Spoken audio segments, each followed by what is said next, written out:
तो आज हम देखेंगे जी।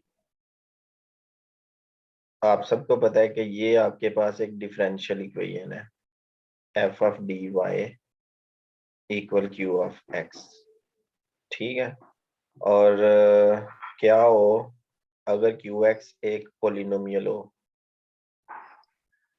पोलिनोमियल। ठीक है। तो इसमें कुछ बातें होंगी, मैं आपको बता देता हूँ। सबसे पहले नंबर पे आपने ये करना है, आप खुद सोचें कि जब आप डेरिवेटिव फाइंड करेंगे एक्स का, इसका ये मतलब हुआ डी बाई डी एक्स, ये कैपिटल डी की वैल्यू है, और एक्स का डेरिवेटिव जो है वो 1 होता है। लेकिन जैसे ही आप डी स्क्वेयर एक्स करते हैं, ठीक है, तो डी स्क्वेयर एक्स का आंसर क्या आता है जी? मतलब इसको डी इंटू डी एक्स भी कह सकते हैं। डी एक्स का हमें पहले ही पता है, जो कि 1 के इक्वल है। तो डी ऑफ 1 जो होगा, मतलब के डी बाई डी एक्स 1 का, तो 1 क्योंकि कांस्टेंट है, कांस्टेंट का डेरिवेटिव 0 होता है। तो हम ये कह सकते हैं कि जब डेरिवेटिव का ऑर्डर ज्यादा हो और एक्स की पावर कम हो, मतलब डी एम एक्स एन, इसका आंसर 0 होगा अगर डेरिवेटिव का जो ऑर्डर है ना वो ज्यादा होगा एक्स की पावर से। ठीक है। तो ये जो रिजल्ट है इस रिजल्ट को आपने याद रखना है, ये हम इसके सॉल्यूशन में हम यूज करेंगे। ठीक है। तो एक एग्जांपल हम सॉल्व कर लेते हैं, उसमें मैं बाकी चीजें आपको बता दूंगा, बाकी जो भी बातें होंगी इसकी। जैसे कौन सा एक्सरसाइज का क्वेश्चन करना चाहेंगे, या कोई ये एग्जांपल 11 करना चाहेंगे? बताएं। एक्सरसाइज में पॉलिनोमियल वाला क्वेश्चन 4 है। ठीक है। और यहाँ पे एग्जांपल जो है वो एग्जांपल 11 है। आपकी मर्जी है, आप जौन सा कहेंगे मैं करवा दूंगा। एक्सरसाइज का करते हैं। ठीक है। डी, ठीक है, डी रेज टू पावर 4 माइनस 2 डी क्यूब। बस ये माइनस प्लस का ख्याल रखिएगा।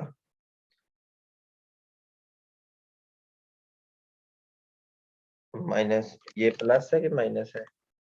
किसी के पास बुक है तो वहां से जरा देखें। ये प्लस, मुझे प्लस लग रहा है। प्लस डी वाई,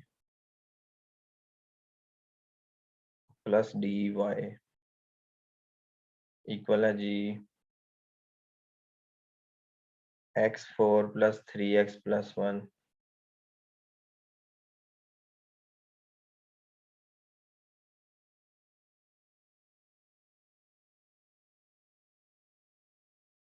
प्लस है। चलो सही हो गया। तो ये हमारे पास क्वेश्चन आ गया है। सबसे पहले नंबर पे अगर देखा जाए तो ये नॉन होमोजेनस है, तो इसका जो जनरल सॉल्यूशन होगा वो होगा जी complementary function plus particular integral. ठीक है। ये आंसर हमारे पास इस तरह का होगा। तो स्टेप नंबर वन में आपने कॉम्प्लीमेंट्री फंक्शन कैलकुलेट कर लेना है। कॉम्प्लीमेंट्री फंक्शन कैलकुलेट करने के लिए जो एफ ऑफ डी होगा उसको हमने 0 पुट कर देना है। ठीक है। तो ये आ जाएगा d4 - 2d³ प्लस डी। ये हमारे पास आ गया 0। अब इसको हमने सॉल्व करना है, तो यहाँ से डी कॉमन आ गया, ये आप सबको आता है, +1। ठीक है। यहाँ से डी हमारे पास क्या आ जाता है? 0। d³ - 2d² + 1 = 0। अब ये हमारे पास आ जाती है जी क्यूबिक इक्वेशन।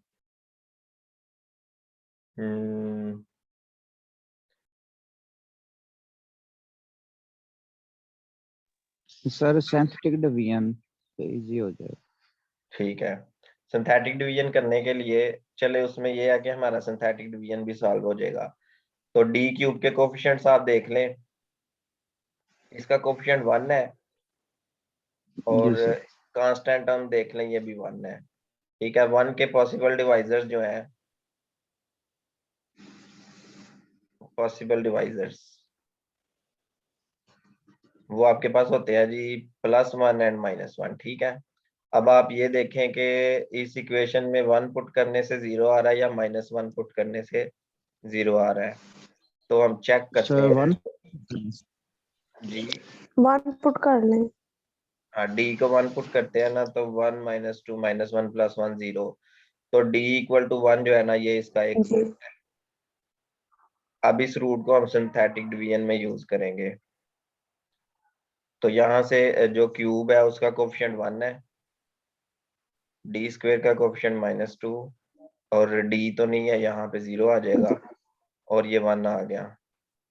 इस 1 को हम यहाँ पे यूज कर लेंगे, ये वाला इस 1 को यहाँ पे 1, इनको मल्टीप्लाई करेंगे, इनको प्लस करेंगे, फिर इनको मल्टीप्लाई -1 करेंगे, फिर प्लस करेंगे, और फिर इनको मल्टीप्लाई करेंगे और फिर प्लस कर देंगे। ठीक है, अब आपने इसको चेंज करना है जी क्वाड्रेटिक में। तो ये आ जाएगा d² -d -1 = 0। तो अब हमने इसके चेक करना है। सबसे पहले नंबर पे आप ये देख लें कि नेचर ऑफ रूट्स क्या होगी। नेचर ऑफ रूट्स चेक करने के लिए b² - 4ac ये होता है डिस्क्रिमिनेंट। तो इसका जो है b² जो आ जाएगा वो -1², क्योंकि ये इसका कोफिशिएंट a है, इसका कोफिशिएंट b है और ये c है, -4ac। ऐसा हम इसलिए कर रहे हैं कि -1² -4ac, ठीक है, 1 + 4 आपके पास आ गया 5। तो जो रूट्स आपके पास सर होंगे हम यहाँ वो पे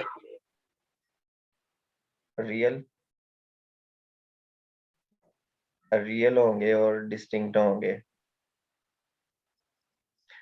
देखें, अगर डिस्क्रिमिनेंट 0 आ जाता है तो रूट्स रिपीटेड होते हैं। ठीक है, तो अगर जो डिस्क्रिमिनेंट है वो <0 आ जाए तो रूट्स इमेजिनरी होते हैं, मतलब अयोटा शामिल होता है उसमें। तो जिसमें अयोटा शामिल होता है उसको हम क्वाड्रेटिक फार्मूला से कर लेते हैं सॉल्व। ठीक है, तो इसकी अगर हम फैक्टराइजेशन भी करना चाहें तो देखें फैक्टर बन रहे हैं इसके। नहीं, वो इसलिए नहीं बन रहे क्वाड्रेटिक फार्मूला यूज। क्योंकि ये जो ये वाली जो वैल्यू होती है ना, ये क्वाड्रेटिक फार्मूला में स्क्वायर रूट जो स्क्वायर रूट होता है ना, उसके अंदर होती है ये वैल्यू। तो यहाँ पे क्वाड्रेटिक फार्मूला अप्लाई कर देते हैं जी, -b ± b² -4ac। इसकी वैल्यू तो 5 आ चुकी है, तो यहाँ पे 5 लिख देंगे ओवर 2a। तो 1 ± √5/2। तो इसको हम सेपरेट सेपरेट लिख लेते हैं जी, 1 + √5/2 एंड 1 -√5/2। ठीक है, तो इन दो रूट्स को आप यूज कर लेंगे जी कॉम्प्लीमेंट्री फंक्शन में। c1 e⁻1 +√5/2 और ये x, और हम दूसरा रूट यूज करेंगे c2 e⁻1 -√5/2, और ये इक्वेशन 1 हमारे पास आ जाएगी। हमने ये फाइंड इसमें तो करना है कॉम्प्लीमेंट्री फंक्शन। ठीक है सर जी 2 रूट बाकी रह नहीं गए। जी, क्या कह रहे हैं सर सर 2 रूट जो ऊपर एक d इज इक्वल टू 0 है हाँ वो वाला और वो d is equal plus two 1। Plus C3 कर लेंगे हम, ठीक है। जो 0 है ना वो जी उसके जी लिए कांस्टेंट ऐड कर लेंगे। बिल्कुल सही कहा है जी। आपने। ठीक है। हाँ जी, और कोई क्वेश्चन है किसी का?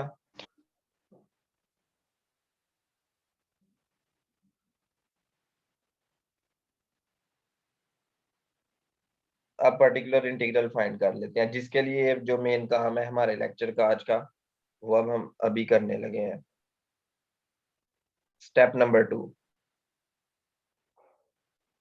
Step number 2, particular integral. उसमें एक तो मैंने आपको बात पहले बता दी है, ये वाला फार्मूला, कि जब भी डेरिवेटिव की पावर जो है, ऑर्डर जो है डेरिवेटिव का, वो ज्यादा होगा एक्स की पावर से, तो ये 0 आ जाएगा। दूसरी बात ये थी कि 1/1 माइनस एक्स जो होता है, अगर इसका मक्लूरन सीरीज एक्सपेंशन देखें तो होता है जी 1 + x square plus x cube plus, इस तरह से ये इसकी मक्लूरन एक्सपेंशन है, ठीक है, इस चीज की। अभी इसका बहुत ज्यादा यूज होने वाला है हमारे पास, वो हम देखते हैं कि कैसे। ठीक है। मतलब कि 1/1 माइनस एक्स जो है ना, वो इक्वल होता है 1 + x square plus x cube. Maclaurin formula आपने देखा होगा, ये एफएससी में 2.8 में है, ठीक है। पार्ट 1 एफएससी बिल्कुल पार्ट 1 में 2.8 एक्सरसाइज है, वहां पे आपको ये फार्मूला मिल जाएगा, मक्लूरन सीरीज बिल्कुल। वाला। इसका हम यूज करेंगे अब यहाँ पे। तो जो जैसे मैंने आपको बताया था कि y का जो भी कोफिशिएंट होगा वो डिवाइड हो जाएगा, तो आपके पास आ जाएगा y equals x4 + 3x + 1 + 3x + 1, और ये डिवाइड हो जाएगा d4 -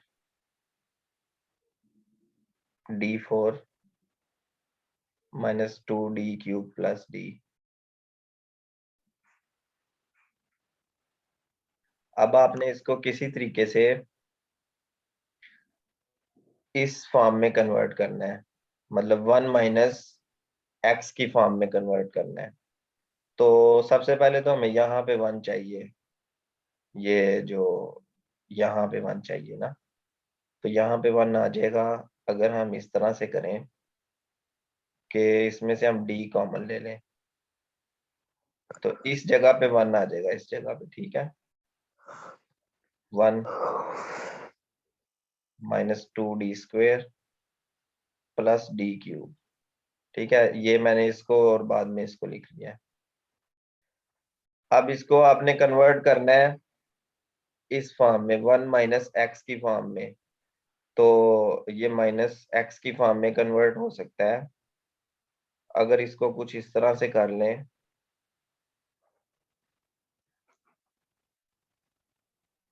माइनस कॉमन ले लें यहाँ से। तो माइनस कॉमन आप जब ले लेंगे तो यहाँ पे आ जाएगा 2d² और ये -d³ में चेंज हो जाएगा। ठीक हो गया। तो ये अब हमारे पास फार्मूला बन चुका है। मैं यहाँ पे दोबारा से लिख दूं कि ये जो फार्मूला बना है, ये बन गया 1/1 माइनस फंक्शन ऑफ डी। कुछ इस तरह से फार्मूला बन गया ना, मतलब कि 1 माइनस, और ये जो है ये फंक्शन ऑफ डी है। तो मक्लूरन जो एक्सपेंशन है वो यही है कि 1 plus function of D plus function of D square plus, इस तरह से ये चलता जाएगा। अब यहाँ पे हम यूज करेंगे प्रॉपर्टी नंबर 1। प्रॉपर्टी नंबर 1 जो है वो ये है कि जब भी ये जो ऑर्डर और x की पावर, जब ऑर्डर ज्यादा हो जाएगा तो आंसर 0 आ जाएगा। तो इस चीज को हमने अपने ज़हन में रखना है कि ऑर्डर को ज्यादा नहीं करना, ठीक है। अब यहाँ पे देखें जी, पोलिनोमियल की पावर 4 है। जो पोलिनोमियल की पावर है उतनी ही पावर तक हमने ये जो फंक्शन है ना इसको ओपन कर लेना है। x4 + 3x + 1, मतलब के इसको यहाँ पे लिख लेते हैं, yp = x4 + 3x + 1, 1/d ये अलहदा कर लिया, और यहाँ पे हम उस फंक्शन को लिख लेंगे 1 + 2d² - d³, ठीक है। अभी आपको समझ आ जाएगी, बस मैं यहाँ पे लिख लूं 1 + 2d² - d³, मतलब कि इसकी पावर यहाँ पे 1 है, ठीक है। फिर प्लस लिखेंगे। आपने इसको पहले नंबर पे तो ये करना है कि जितनी इसकी पावर होगी ना पोलिनोमियल की, डिग्री जितनी भी होगी उतनी टर्म्स तक, मतलब इस फैक्टर की उतनी जो पावर्स होंगी वहां तक आपने इसको ओपन कर लेना है। तो इस तरह कोई भी आपका क्वेश्चन रॉन्ग नहीं होगा कभी भी।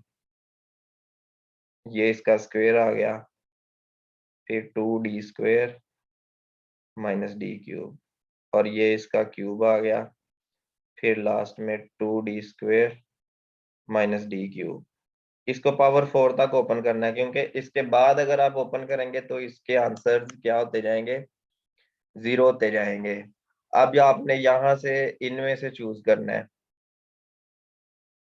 मेरा ख्याल है कि हाँ ठीक है, अब आपने इनमें से चूज करना है कि इसकी मैक्सिमम डिग्री क्या होगी। मतलब d² है और ऊपर पावर 1 है, ये d की पावर हो जाएगी 2, और यहाँ पे d³ है और इसकी पावर 1 है, और ये d³ है। मतलब कि जब आपने इस ऑपरेटर को इस पोलिनोमियल पे अप्लाई करना है तो आंसर 0 नहीं आ रहा होगा। अब इसको देखते हैं, चलें इसको मैं लिखता हूं तो साथ में आपको समझ आ जाएगी, ठीक है। 1 के साथ मल्टीप्लाई कर दें इसको, 1 को और इसको मल्टीप्लाई कर देते हैं, क्या आ जाएगा, x4 + 3x + 1 प्लस, अब ये जो दूसरी टर्म है मैं इसको हाईलाइट कर देता हूँ। इस टर्म को जब आप इस पोलिनोमियल से मल्टीप्लाई करेंगे तो आपके पास आ जाएगा 2d² - d³, और ये मल्टीप्लाई हो जाएगा x4 + 3x + 1, ठीक है। प्लस, अब आप ये करें कि इसका जो है ना, इसका आप स्क्वायर ओपन करें, इसका स्क्वायर ओपन करें। तो जब इसका स्क्वायर ओपन करेंगे तो a - b², क्या फार्मूला बनेगा, a²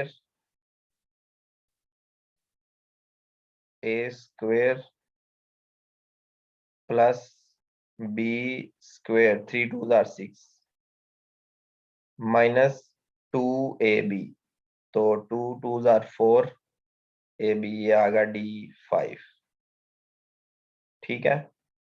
और इसको मल्टीप्लाई कर देंगे दोबारा से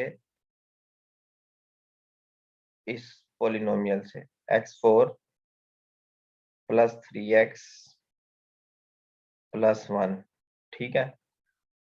अब हम बात करते हैं जी इसकी।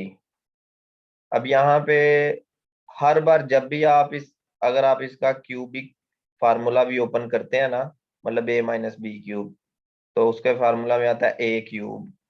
तो हर बार पावर जो है ना d की वो 4 से ज्यादा हो रही है, इस 4 से ज्यादा हो रही है। तो इस पावर का और इस 4 का जब ये पावर ज्यादा हो जाएगी तो आंसर आपके पास 0 आता जाएगा। जो मैंने अभी आपको प्रॉपर्टी बताई थी कि dm xn जो होता है वो 0 होता है अगर m जो वो ग्रेटर देन n हो, पावर्स जो होती है ना उसकी। एग्जैक्टली सर, बिल्कुल बिल्कुल एग्जैक्टली, बिल्कुल। चलो जी, और ये भी 0 हो जाएगा, ठीक है। तो वो उनको हम इग्नोर कर देंगे। 1/d, चलें जी, x4 + 3x + 1। अभी आप इस तरह से करें कि ये जो पोलिनोमियल है आप सब लोग कैलकुलेट करें और मुझे बताएं। इस पोलिनोमियल का डबल डेरिवेटिव फाइंड करें और ट्रिपल डेरिवेटिव भी फाइंड करें। मैं वेट कर रहा हूँ, अभी आपका 1-2 मिनट आपको लगेंगे। तो इसका double derivative and triple derivative और फोर्थ डेरिवेटिव भी फाइंड करें। और मुझे सिर्फ आपने वैल्यूज बतानी है।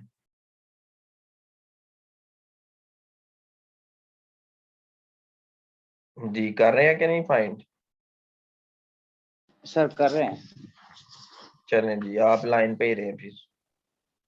जी ठीक हो गया। आज मेरा ख्याल है आप फर्स्ट टाइम आए हैं क्लास में, है ना? जी सर। ठीक,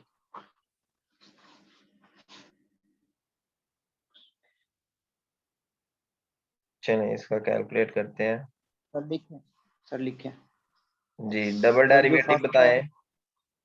है double derivative 12x²। Double derivative आ गया 12x² और ट्रिपल डेरिवेटिव बताएं। 24x। 24x। मैंने ये किया कि d² को जब इस पोलिनोमियल से मल्टीप्लाई किया, मतलब d² अप्लाई हो गया इस पोलिनोमियल पे, तो डबल डेरिवेटिव की वैल्यू ये आ गई 12x²। और d³ को जब इस पे अप्लाई किया तो 24x आ गया। और फोर्थ डेरिवेटिव क्या आ जाएगा? 24। जी सर। मतलब कि 4 और d4 जो है ना वो आ गया 24। और जो पावर 6 है वो आपको पता है कि ये 0 हो जानी है, बिल्कुल और सर, पावर बिल्कुल। 5 भी 0 हो जानी है। ठीक है, तो यहां तक हम इसको बिल्कुल रखेंगे। जी, अब अगला स्टेप ये है, आपने इसको सिंप्लीफाई करना है। 1/d x4 वाली जो वैल्यूज है वो लैदा कर ली, x² वाली लैदा, ये 12 2 24x², आ गई ये -24x एंड +3x, ये आ गया -21x। और 1 आ गया, और 4 × 24 ये कितना हो गया? 96 + 1 इज 97। तो ये आपके पास, ये हमने इस ऑपरेटर को अभी तक रिजॉल्व किया। मैं अब दोबारा से बता दूं कि हमने किया ये है कि इसका मैं कलर जो है ना ग्रीन कर देता हूँ। हमने इस ऑपरेटर को रिजॉल्व किया है। अभी ये जो डी है ना बाहर वाला, ये रह गया है। अब इस डी को आपने करना ये है कि क्योंकि ये 1/d है तो ये डेरिवेटिव का रेसिप्रोकल है। तो डेरिवेटिव का रेसिप्रोकल सबको पता है, वो एंटी डेरिवेटिव होता है, मतलब इंटीग्रेशन। तो 1/d की जगह पे इंटीग्रल आ जाएगा x4 + 24x² -21x + 97। और इसको हम इंटीग्रेट कर लेंगे लास्ट पे, तो ये आ जाएगा x5/5 + 24/3 क्या होता है? ये 24x³ 8x³ सर। जी जी। -21/2x² + 97x। जी कोई क्वेश्चन है आपका?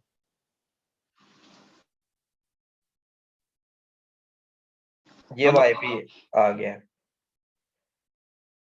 सो जनरल सोल्यूशन आपका होगा yc(x) + yp(x). जी पूछें, कोई गलती हो गई है हमसे? नहीं सर, ठीक जा रहे हैं। आंसर आ गया ना आपका? बिल्कुल यही आंसर है ना इस क्वेश्चन का? मेरे मुताबिक तो बिल्कुल यही है। अब बुक के पीछे पता नहीं क्या होगा, वो मैंने देखा नहीं। सर। बेसिकली मेथड ठीक होना चाहिए, आपने बिल्कुल अच्छा समझाया, बिल्कुल ठीक। ठीक है जी, तो इस तरीके से जो है ना आप इजीली इन क्वेश्चंस को सॉल्व कर सकते हैं। एक और चीज आपको बता दूं कभी कभी ऐसा भी होता है कि पेपर में बहुत छोटा क्वेश्चन आ जाता है। मिसाल के तौर पे मैं अभी आपको एक क्वेश्चन देता हूँ, ठीक है, फॉर एग्जांपल ये मैं आपको क्वेश्चन दे रहा हूँ, ठीक है, अभी आपने अभी बैठे बैठे सॉल्व करना है। ये आ जाएगा d² plus 5d plus 6y equal sine hyperbola 2x। चले इसको सॉल्व करें। ठीक है, जो लोग इस वीडियो को यूट्यूब पे देखेंगे वो इसका आंसर कमेंट में बताएंगे। ठीक है, अभी आप लोग इसको सॉल्व करें, मैं वेट कर रहा हूँ, 1-2 मिनट वेट करता हूँ। सर पर्टिकुलर सॉल्यूशन निकालना है या कॉम्प्लीमेंट्री भी निकाल लें? दोनों दोनों, और ये बहुत इजी जी काम है। आप जी यकीन ठीक है। करें कि ये 2 से 3 मिनट के अंदर अंदर हो जाता है क्वेश्चन, इससे भी पहले हो जाता है। सर ऐसे क्वेश्चन तो यकीन माने बोनस होते हैं पेपर में। हाँ जी, आते हैं ना, इसमें से भी डिफरेंशियल इक्वेशन में से भी पीपीएससी में आते हैं क्वेश्चंस, 2-3 आ जाते हैं, 4-5 भी आ बिल्कुल सर, सकते हैं। बिल्कुल सर, बिल्कुल।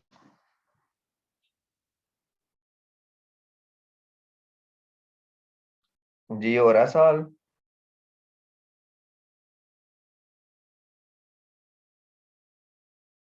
बाकी स्टूडेंट्स नहीं रिस्पॉन्स दे रहे।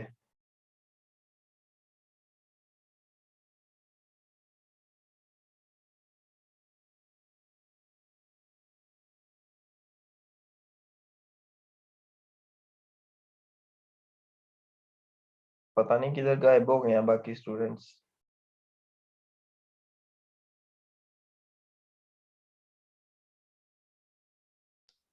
सर ये तो आप बहुत अच्छा कर रहे हैं जो हमारे लिए वक्त निकाल रहे हैं। यकीन माने हमने आज तक बहुत से टीचरों के पास पढ़ा, यकीन माने उन्होंने बहुत अच्छा पढ़ाया, इसमें कोई शक नहीं, लेकिन हमने बुक रीडिंग आपसे सीखी है। यकीन माने ये आपकी बहुत अच्छी एफर्ट है कि आपने हमें बुक रीडिंग सिखाई है। अच्छा अच्छा, चलें, अच्छी बात है ना फिर, ये तो जी जी बहुत अच्छी बात है। बुक रीडिंग बहुत इंपॉर्टेंट चीज है। बिल्कुल सर, पहले तो हम लोग मतलब इसको बहुत ज़्यादा इग्नोर करते थे, लेकिन अब आगे पता चला है ना कि वो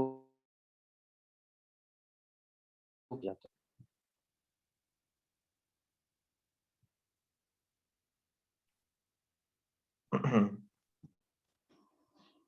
तो सबसे पहले इसके रूट्स निकालेंगे ना हम, -2 एंड -3 आ जाएंगे। है। बिल्कुल सर, यही है। और इस चीज को हम कन्वर्ट करेंगे e⁻²x -e⁻²x/2 में, और yp हमारे पास आ जाएगा 1/2 लैदा हो जाएगा e⁻²x/d² प्लस 5d प्लस 6, और ये माइनस सेंटर वाला इधर आ गया e⁻²x/d² प्लस 5d प्लस 6। और अब हम यहाँ पे टेक्निक यूज करेंगे एक्सपोनेंशियल फंक्शन वाली, वही मैंने जो आपको कहा था कि इस 2 को जब हम इसमें पुट करेंगे, जब इस 2 को यहाँ पे पुट करेंगे तो क्या आएगा, ये 4 ज़ीरो नहीं प्लस आना। 10, 14 प्लस 6, 20 e⁻²x/20 माइनस, जब इसमें -2 पुट करेंगे तो ये 0 हो जाएगा, तो ये केस अब बिल्कुल क्लियर होगा। यहाँ पे हम x लिख लेंगे और e⁻²x और इसका एक डेरिवेटिव ले लेंगे, ये जो, फर्स्ट डेरिवेटिव। हाँ जी, बिल्कुल तो ये आ बिल्कुल। जाएगा 2d प्लस 5। अब इसमें हम -2 पुट करेंगे तो 5 - 4 हो जाता है 1, तो आपके पास आ जी जाएगा sir. 1/2 e⁻²x/20 minus x e⁻²-2x, तो ये इसका yp होगा। ठीक हो गया।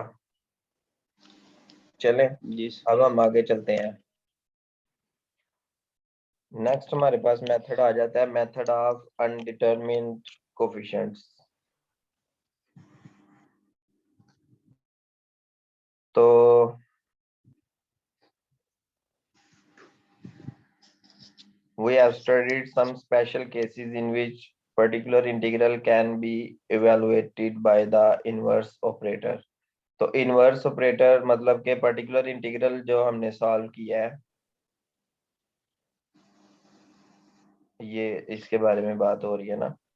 तो यहाँ पे अगर हम देखें तो इसका हम जब इसको डिवाइड कर देते हैं तो ये इनवर्स हो जाता है ना, ऑपरेटर इनवर्स हो जाता है यहाँ पे आके डिनोमिनेटर की जगह पे। तो वो कहना चाह रहा है कि इनवर्स ऑपरेटर से हमने पर्टिकुलर इंटीग्रल फाइंड करना, ये जो वाईपी है ये पहले सीखा है,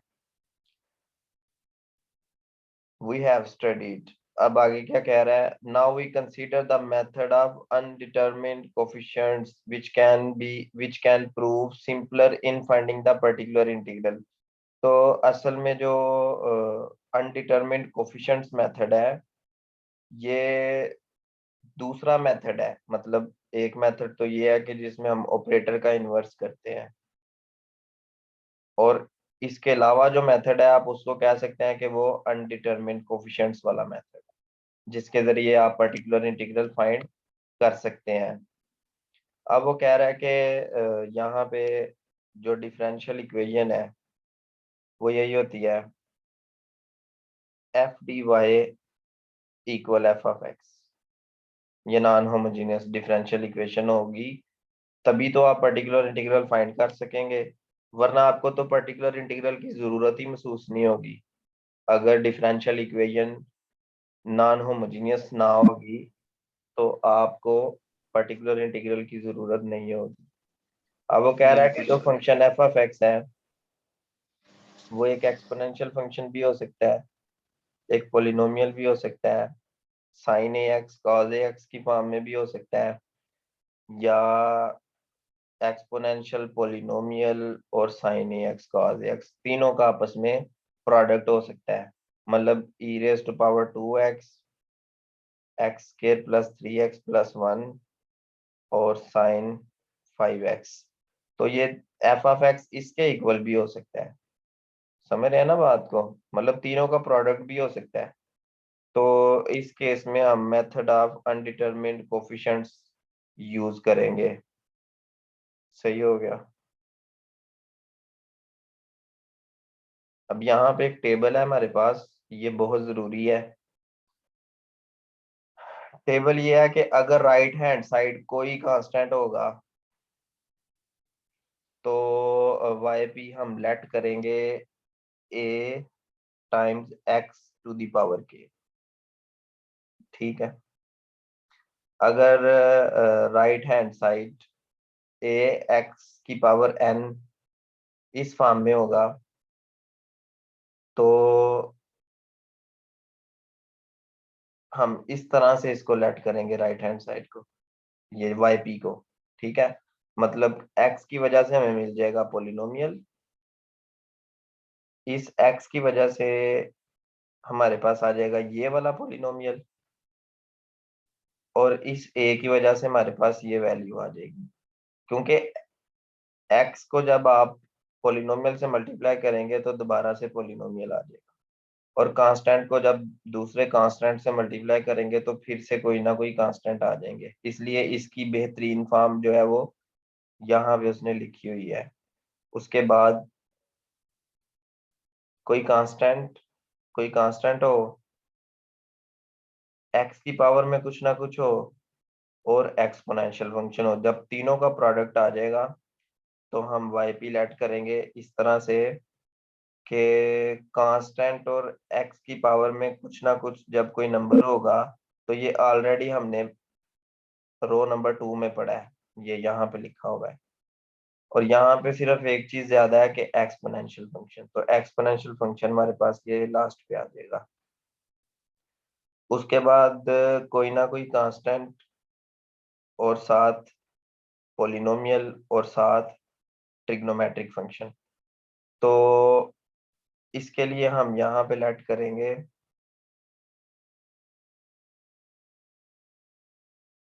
a cos, मेरा ख्याल है कि इसमें थोड़ी सी इन्होंने प्रॉब्लम की है, क्योंकि जब भी x की पावर में n आ रहा होगा तो इसमें जरूरी है कि हम इसको ये पोलिनोमियल भी लेट करेंगे। ठीक है, तो मेरा ख्याल है कि ये वाली जो फॉर्म है ना, ये वाली फॉर्म ये मुझे सही नहीं लग रही यहाँ पे लिखी हुई, यहाँ पे ये भी आना चाहिए, क्योंकि x की पावर n भी है ना यहाँ पे, तो यहाँ पे ये, हाँ जी आना चाहिए, लाजम है कि यहाँ पे ये आना चाहिए। वो किस तरह से, ये फॉर्म मैं आपको लिख देता हूँ यहाँ पे। ठीक है, अभी मैं आपको मीटिंग लिंक सेंड करता हूँ, क्योंकि ये लेस देन 1 मिनट इसका टाइम रह गया है, उसके बाद हम लिखते हैं।